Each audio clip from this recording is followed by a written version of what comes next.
योजना तर्जुमा प्रदेश सरकारको योजना तर्जुमा गर्नुभन्दा अगाडि तपाईँ सम्पूर्ण अग्रजहरूसँग र सबै साथीहरूसँग सल्लाह सुझाव लिएर तपाईहरुको सुझाव अनुसारले हाम्रो क्षेत्रको नेपाली कांग्रेसले गर्व गर्न लायकको र नेपाली कांग्रेसले का आम नागरिकले जसरी हामीलाई मतदान गरेर जिताएको थियो त्यो अनुरूप र नेपाली कांग्रेसका सबै तहका कांग्रेसका सबै संगठन र सबै तहका अग्रज नेताहरुको सल्लाह सुझावबाट यसपालिको यो बजेट तर्जुमा गर्नुभन्दा अगाडि आफ्नो निर्वाचन क्षेत्र र विशेष गरी सिन्धुपाल्चोक क्षेत्र नम्बर 2 संघीय क्षेत्र निर्वाचन क्षेत्रको बागमती प्रदेश सरकारको बजेट निर्माणमा भन्दा अगाडि नै के यो क्षेत्रको बजेट तर्जुमा गर्दा नै तपाईहरुको सल्लाह र सुझाव लिएर अघि बढ्दा अलि यसले ठूलो राहत र ठूलो तपाईहरुको अनुभव साटेर जाँदा पक्कै बागमती प्रदेश सरकारको बजेट निर्माणमा केही न केही टेवा पुग्ने विश्वासका साथ यो आजको कार्यक्रम यो छोटो सूचनाको आधारमा तपाईहरुको बीचमा आयोजना गरेको हो।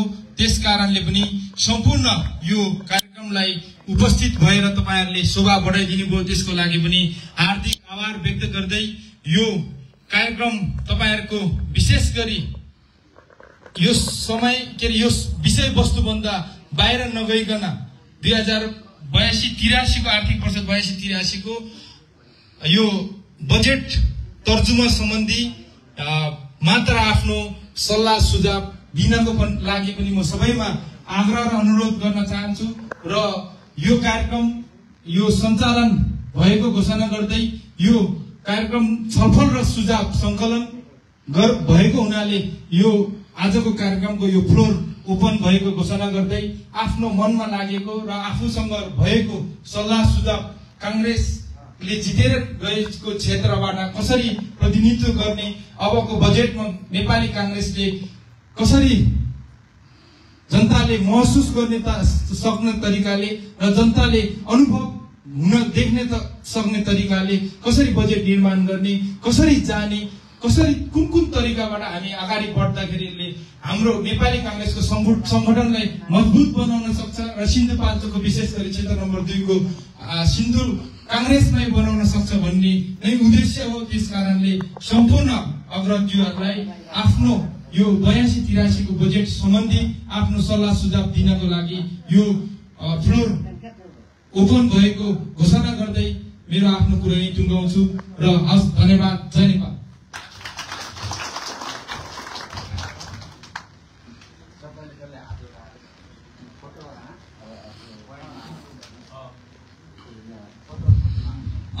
मान्यज्यूले यो कार्यक्रमको विषयमा प्रकाश पारिसक्नु भएको छ र कार्यक्रमको विषयवस्तुको विषयमा जानकारी गराइसक्नु भएको हुनाले यहाँ यो कार्यक्रममा उपस्थित भएर सल्लाह सुझाव र तपाईहरुको मनमा लागेको कुराहरू चाहिँ क्रमगत रूपमा हात उठाएर तपाईले यता स्थानमा हामीले माइक दिनेछौँ र तपाईहरुले सल्लाह सुझाव दिन सक्नुहुनेछ र यो फ्लोर ओपन भएको घोषणा मान्यज्यूले गरिसक्नु भएको छ। तपाईहरु कसैलाई पनि मनमा लागेको कुराहरू भन्न चाहनुहुन्छ भने कृपया हात उठाइदिनु होला।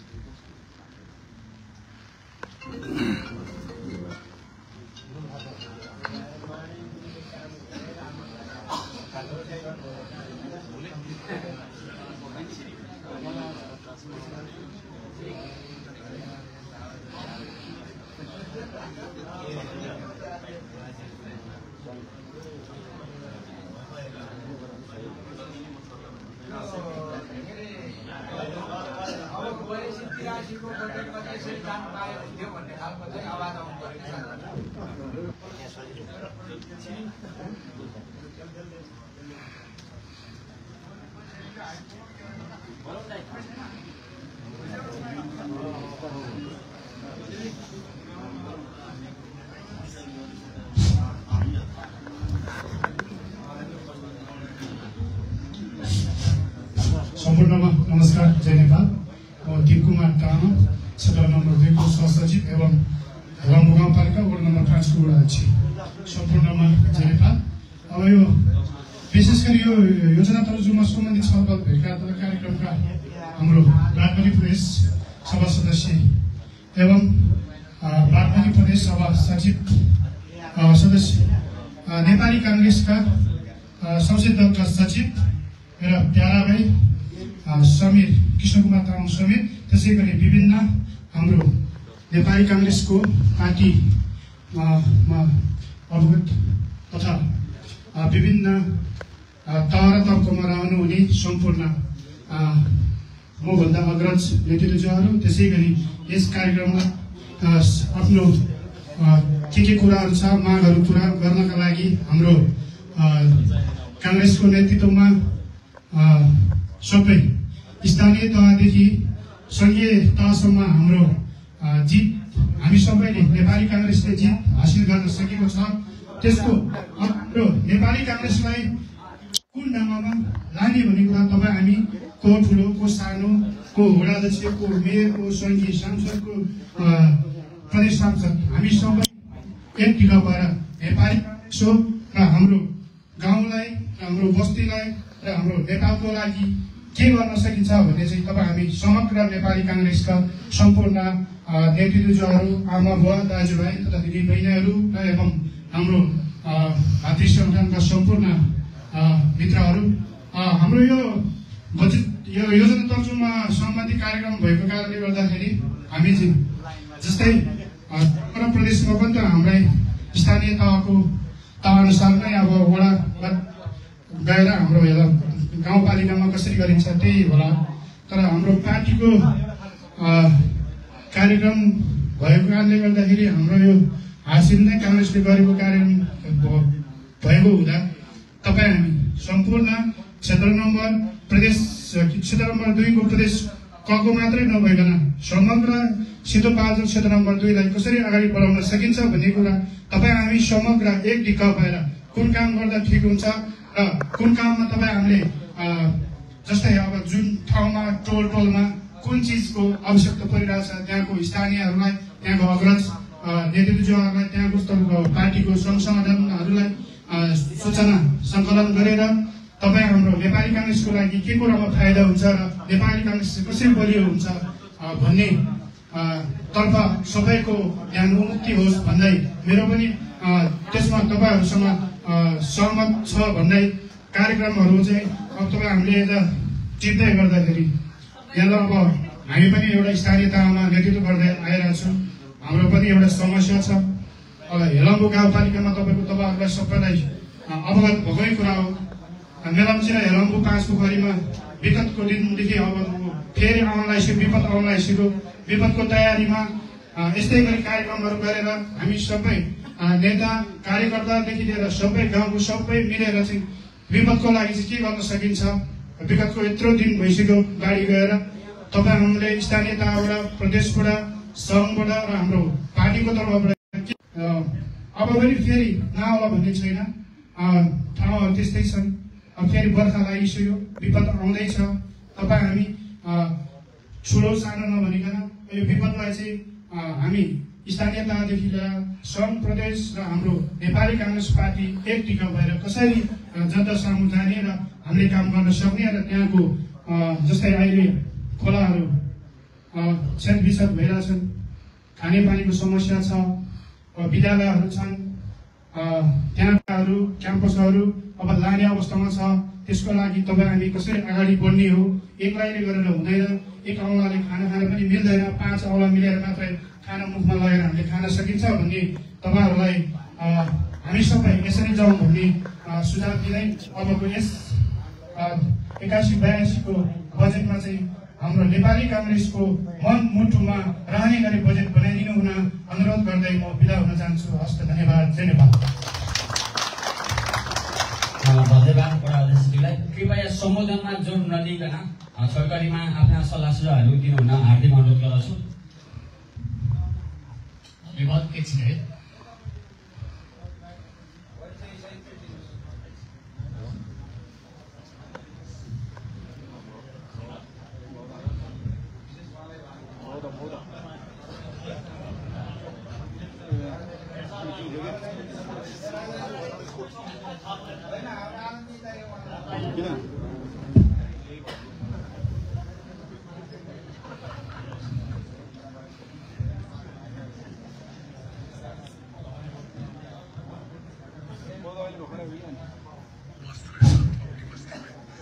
नमस्ते काशीले मेरो नाम चाहिँ कुर्गिन शेर्पा म हेलाम्बु एकको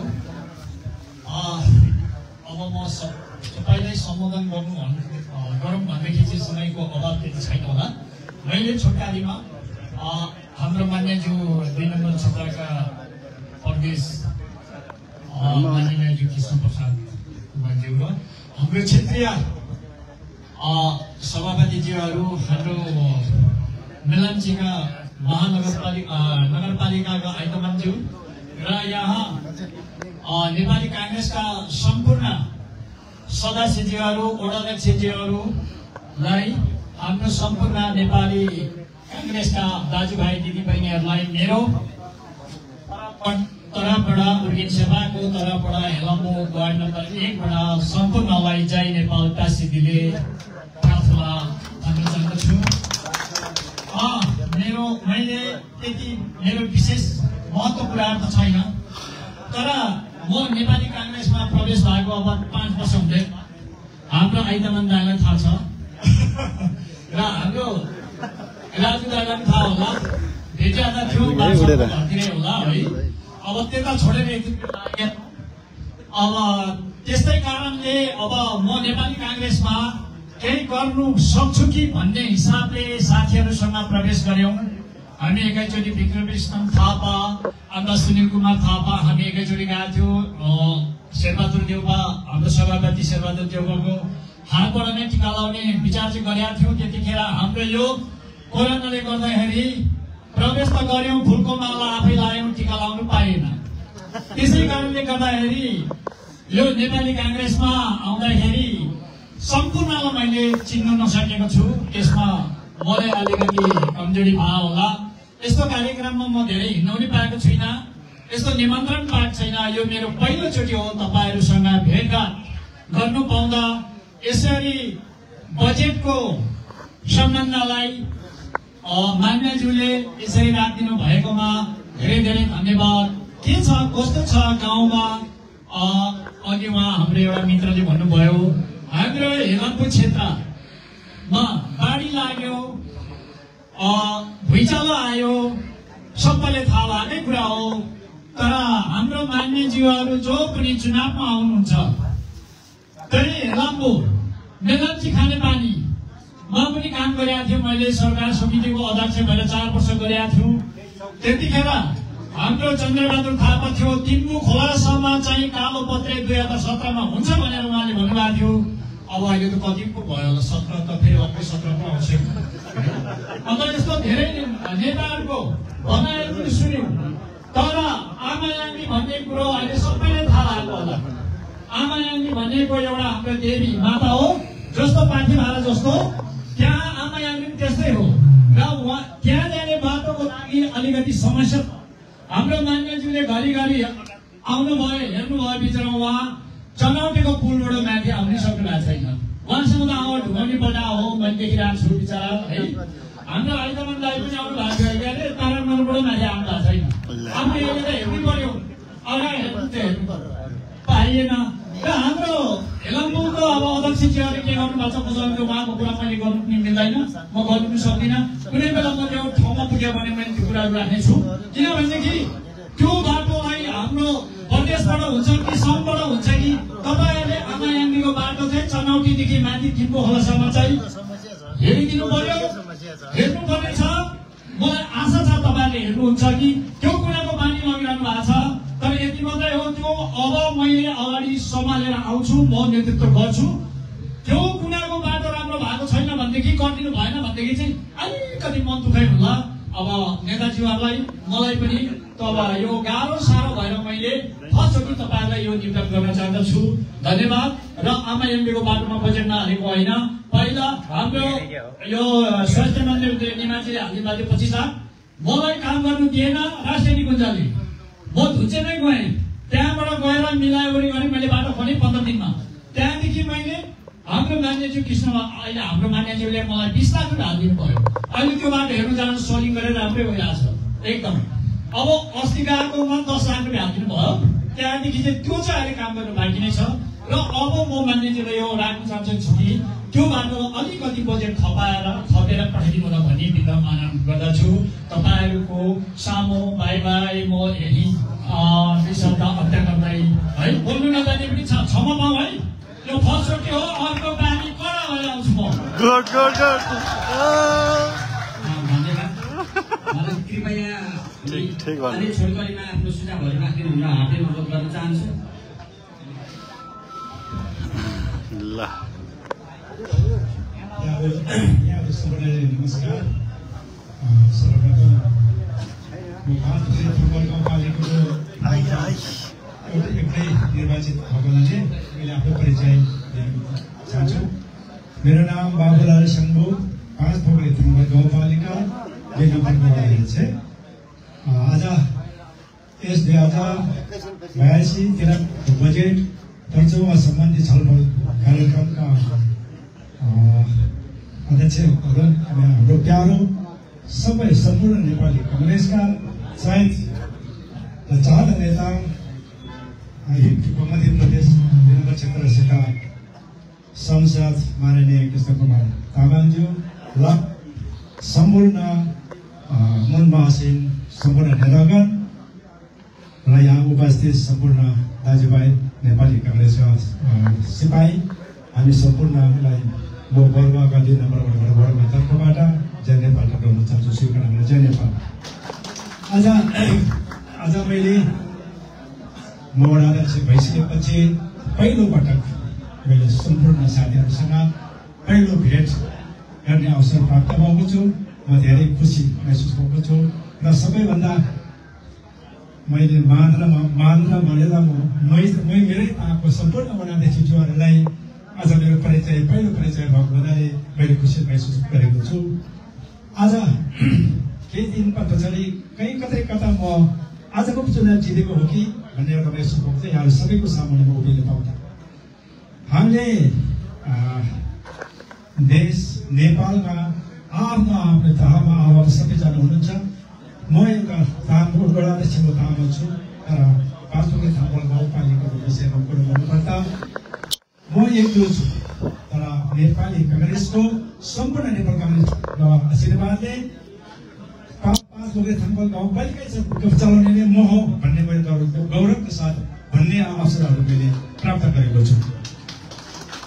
त्यसैले गाउँमा के छ भने मैले किन कसरी गरेँ भन्दा मैले नेतृत्व गर्दाखेरि मैले 2033 सालमा एससी जित्ने बेलामा मैले बीपीसीको एउटा इतिहास पढेको थियो।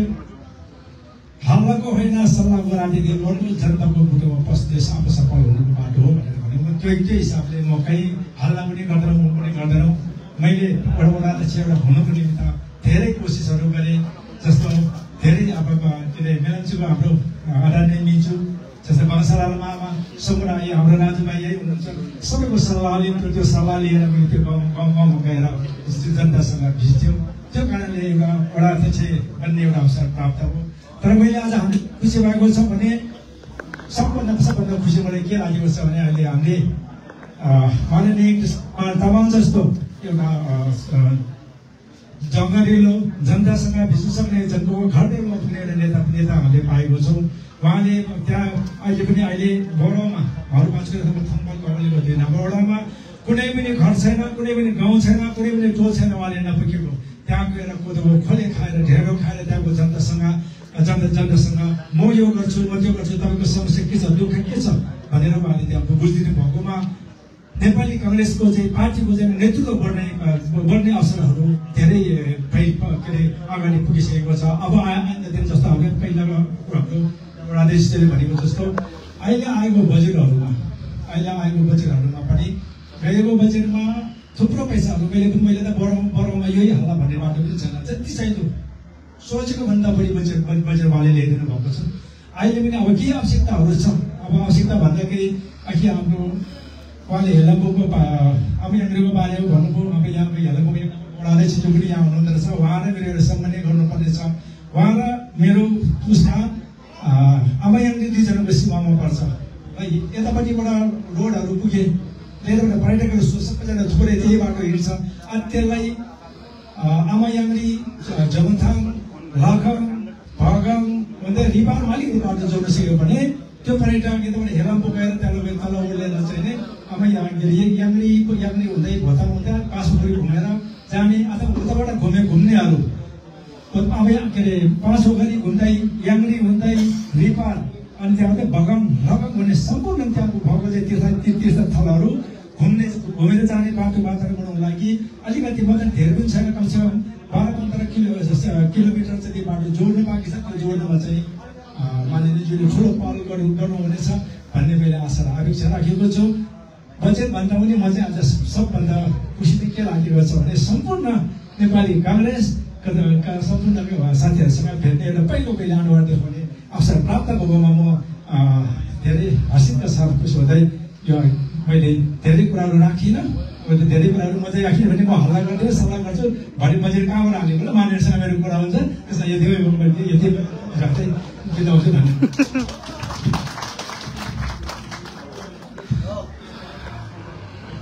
धन्यवाद भाइलाई। आज आर्थिक वर्ष 2082-83 को बजेट तर्जुमा जुन छलफल कार्यक्रम भेटघाट कार्यक्रममा उपस्थित हुनुहुने माननीय ज्यू लगायत ग्यास महासचिव, विभिन्न तह र तर्कमा रहनुभएका नेतागण लगायत यस हलभित्र उपस्थित हुनुहुने नेपाली कांग्रेस पार्टीमा आबद्ध रही विभिन्न तह र तर्कमा रहनुभएका सम्पूर्ण नेतागण लगायत वडाध्यक्षज्यूहरू लगायत सम्पूर्णमा मेरो आवाजको दायराभित्र रहनुहुने सम्पूर्णमा जय नेपालको न्यानो अभिवादन टक्राउन चाहन्छु। श्रीराज जय नेपाल। मेरो नाम छत्रबहादुर तामाङ, इन्द्रवती गाउँपालिका वार्ड नम्बर 4 पार्टी सभापति लगायत सम्बन्धित वार्डको वडाध्यक्ष पनि। मेरो केही कुराहरू मात्र राख्न चाहन्छु। आज सर्वप्रथम त म यो माननीयज्यूलाई हार्दिक धन्यवाद व्यक्त गर्न चाहन्छु, किनकि नेपाली कांग्रेस पार्टीले गत वर्षदेखि यो नयाँ कार्यक्रमहरू गर्दै आउनु भएको छ। तसर्थ यो कार्यक्रमप्रति अत्यन्तै आभार पनि व्यक्त गर्न चाहन्छु, अत्यन्तै शुभकामना पनि व्यक्त गर्न चाहन्छु, हार्दिक धन्यवाद पनि व्यक्त गर्न चाहन्छु। अन्त पनि नेपाली कांग्रेस प्रदेश सभा 2 का जुन हाम्रो प्रदेश सभा 2 ख र क का सम्बन्धित पार्टीमा आबद्ध रही विभिन्न जिम्मेवारीमा रही आफ्नो जिम्मेवारी वहन गर्नुहुने सम्पूर्णलाई भेट्ने मौका, सम्पूर्णसँग साक्षात गर्ने जुन मौका जोडाइदिनु भयो त्यसको लागि हार्दिक धन्यवाद व्यक्त गर्न चाहन्छु। र मेरो केही भनाइहरू मात्र राख्न चाहन्छु। हामी आर्थिक वर्ष 82-83 को हामी सङ्घारमा छौँ। यो सङ्घारमा रहँदै गर्दाखेरि मेरो 1-2वटा सुझावहरू मात्र छ। यो आर्थिक वर्ष 82-83 मा हामी नेपाली कांग्रेसबाट जनप्रतिनिधि हुँदै गर्दाखेरि र नेपाली कांग्रेसको नेतृत्व